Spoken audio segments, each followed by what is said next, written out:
श्रीगुरुवे नमः।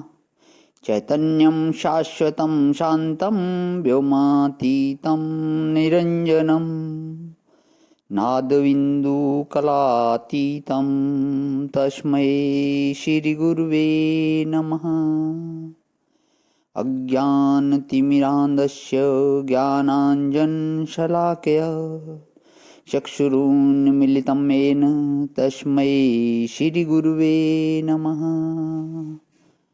ओम शांति शांति शांति। प्रणाम भवन। श्वेता श्वेत्रोपनिषद स्वामी श्री अखंडानंद सरस्वती जी महाराज का दिव्य ग्रंथ, जिसमें भगवान अध्याय 2 ब्रह्म साक्षात्कार की सुगम विधि और ध्यान की तैयारी स्वामी जी करवा रहे हैं। तो पेज नंबर 284 पे हमारा सत्संग विराम किया था। कल स्वामी जी बता रहे थे कि यदि मन को परमात्मा में लगाना चाहते हो तो प्रथमम पहले पहल यह काम करो। तो जो स्वामी जी ने बताया था कि क्या काम करना था कि जो शरीर है इसके भीतर लाकर धारण करो, माने देह से बाहर ना हो तो कोई इंद्रिय जाए, बाहर ना तो कोई इंद्रिय जाए, ना तो देह में कोई क्रिया हो, और प्राण भी शांत हो जाएं, चित्तवृत्ति भी शांत कर लो। इससे आगे लेते हुए भगवान अब इसमें कितनी बात आ गई। ध्यान में बैठा लो। एक तो बैठने की जगह पक्की चाहिए, तो देश भी पवित्र हो और काल सुनिश्चित हो। सांस लेते हैं ना, तो सांस के साथ जब गंदी चीजें पेट में पहुंचती हैं तो वह मन को एकाग्र नहीं होने देती। जैसे कोई चींटी रेंग रही हो भीतर। ध्यान करने बैठेंगे तो मालूम होगा कि यह मक्खी काट रही है, या चींटी काट रही है, या मच्छर काट गया। यह सब कुछ नहीं, चींटी बींटी कुछ नहीं होती है। यह बाहर की गंदगी जो सांस के रास्ते भीतर जाती है, वही चींटी होकर भीतर ही रेंगती है, और वही मच्छर होकर भीतर काटती है, वही मक्खी होकर भीतर बैठती है। बाहर कुछ नहीं होता है। यूं हाथ किया और कुछ नहीं, यूं हाथ किया और कुछ नहीं, मच्छर नहीं, मक्खी नहीं। असल में वह चिंतन ही आती है। पहली बात तो यह है कि पवित्र स्थान में बैठें, जिसमें श्वास में गंदगी ना जाए, और समय पवित्र हो। जिस समय विषयी लोग सोते रहते हैं वह समय ध्यान के लिए सबसे बढ़िया है।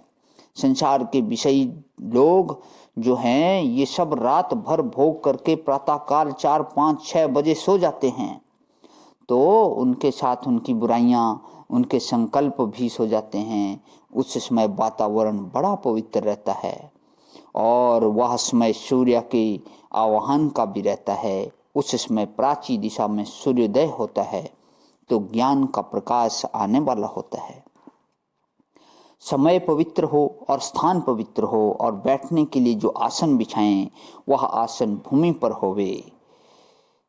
नात्युचितम नाति नीचम, धरती भी समतल होवे। ऊंची नीची होगी तो ठीक आसन जमेगा नहीं, और गड्ढा होगा तो कहीं से पानी वानी बहकर आने का डर होगा, और ऊंचा होगा तो भी गिर जाने का डर होगा। इसलिए बहुत ऊंचा ना हो, बहुत नीचा ना हो, ऊंचा नीचा उबड़ खाबड़ ना हो, समतल हो, और पवित्रता की भावना हो। अब आसन में कुशासन हो सबसे बढ़िया, क्योंकि पृथ्वी की जो आकर्षण शक्ति है वह कुशासन बिछा देने से शरीर पर काम नहीं करती है। कुश का आसन होता है कोई, तो उससे नहीं। तो ध्यान में मन में जो सद्भाव और शक्ति का जो उदय होता है, उस धरती के साथ मिला हुआ होने से धरती के साथ एक हो जाता है। तो लकड़ी की जो वस्तु होती है ना, काठ की चौकी, उसके लिए बढ़िया होती है। मृग चर्म भी अच्छा होता है। मृग चर्म पर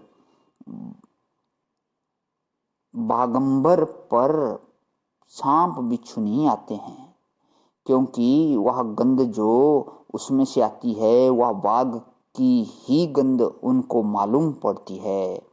वे यह नहीं देखते हैं कि जिंदा की गंध है कि मुर्दा की गंध है, वे तो यही देखते हैं कि शेर की गंध है। इसलिए जो छोटे छोटे हिंसक प्राणी होते हैं वे उस पर नहीं आते हैं।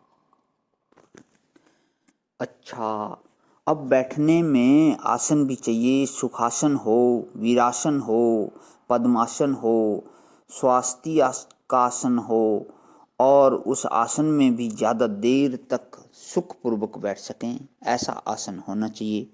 और उसमें भी पीठ की रीढ़ सीधी होवे तो बहुत बढ़िया, और सिर कहीं आगे को या पीछे को लटक न जाए, नहीं तो लय होने का डर रहता है।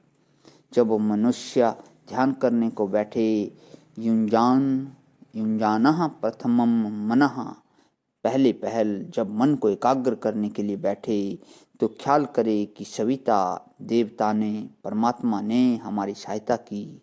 सविता माने परमात्मा। गायत्री मंत्र में आता है ना, ततस्वितुर्भर्गो देवस्य। प्रणाम भगवान, आज यहीं विराम। ओम शांति शांति शांति।